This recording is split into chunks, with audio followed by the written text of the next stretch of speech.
Class में सर्वनाम का पाठ पढ़ाएंगे। सर्वनाम तो पहले हम जान लेते हैं सर्वनाम पढ़ने से पहले कि संज्ञा किसे कहते हैं। ठीक है, तो चलिए देखते हैं हम लोग कि किसी व्यक्ति, वस्तु, स्थान या भाव के नाम को संज्ञा कहते हैं।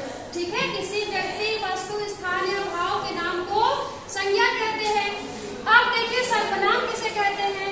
तो जो शब्द संज्ञा के स्थान पर प्रयोग होते हैं उन्हें हम सर्वनाम कहते हैं। देख लीजिए आप लोग, जो शब्द संज्ञा के स्थान पर प्रयोग होते हैं उन्हें सर्वनाम कहते हैं। जैसे मैं, तुम, वह, आप आदि। ठीक है, उदाहरण के तौर पे हम देख लेते हैं कि राम बाजार जाता है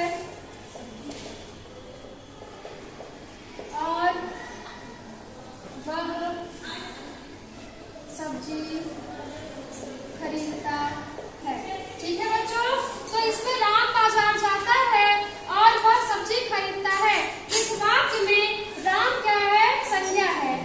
ठीक है, और राम के लिए हमने वह जो शब्द प्रयोग किया है, राम बाजार जाता और वह सब्जी खरीदता है, तो ये वह शब्द किसके लिए है? राम के लिए। तो अब ये हमारा हो गया सर्वनाम। तो यहाँ पे समझ में आया ना कि राम की जगह यानी संज्ञा की जगह पर जो शब्द प्रयोग होते हैं उन्हें हम सर्वनाम कहते हैं। तो किसी भी वाक्य को रोचक बनाने के लिए, सरल बनाने के लिए हम सर्वनाम शब्दों का प्रयोग करते हैं। इसके अंतर्गत मैं, तुम, वह, आप, इसे, उसने, किंतु, परंतु आदि शब्द आते हैं। मैं, तुम, वह, आप आदि। अब हम देखते हैं कि सर्वनाम के भेद कितने होते हैं। तो सर्वनाम के 6 भेद होते हैं। सर्वनाम के 6 भेद होते हैं।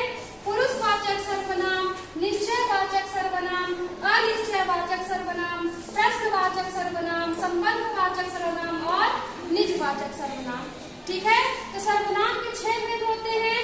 तो ये जो हमारे सर्वनाम के शब्द होते हैं, मैं, तुम, तुमने, किसने, उसे, स्वयं, आप, खुद, इन सब शब्दों को इन भेदों के अंतर्गत बांटा गया है।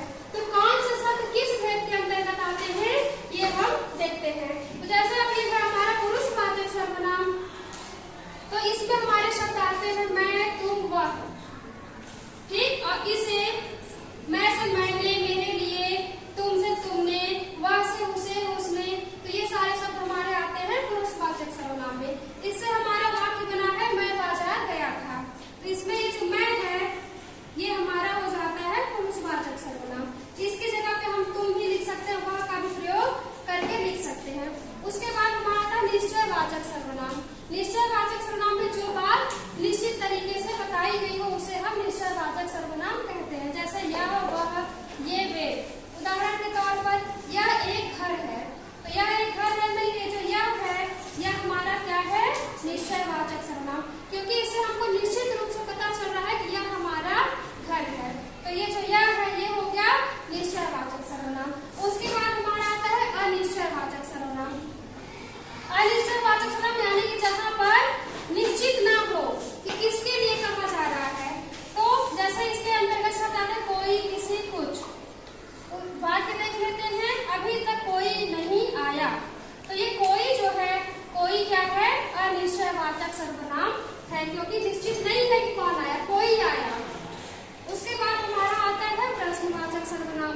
प्रश्नवाचक सर्वनाम में जब हम प्रश्न पूछते हैं, हमें कोई उत्तर नहीं मिलता है, मतलब प्रश्न वाले शब्द रहते हैं, तो वो प्रश्न वाले वाक्य रहते हैं, तो वहाँ हम प्रश्नवाचक शब्द का प्रयोग करते हैं, प्रश्नवाचक सर्वनाम का प्रयोग। जैसे कौन, क्या, किसे।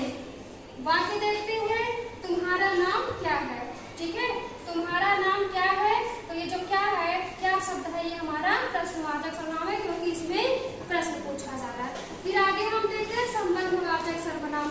संबंधवाचक सर्वनाम यानी कि जो वाक्य में संबंध को दर्शाते हैं, एक वाक्य का दूसरे वाक्य संबंध बताते हैं, उन्हें हम संबंधवाचक सर्वनाम कहते हैं। जैसे जो, सो, जैसा, तैसा। इससे हमारा वाक्य बनेगा जैसा करोगे वैसा भरोगे। ठीक है, जैसा और वैसा। तो ये हमारा हो गया संबंधवाचक सर्वनाम। फिर आपका आता है निजवाचक सर्वनाम। निजवाचक सर्वनाम यानी कि जो हम स्वयं के लिए जो शब्द प्रयोग करते हैं अपने आप के लिए, वो हमारा पे, जैसे आप स्वयं खुद। इससे हमारा वाक्य बनेगा मैं स्वयं चला जाऊंगा।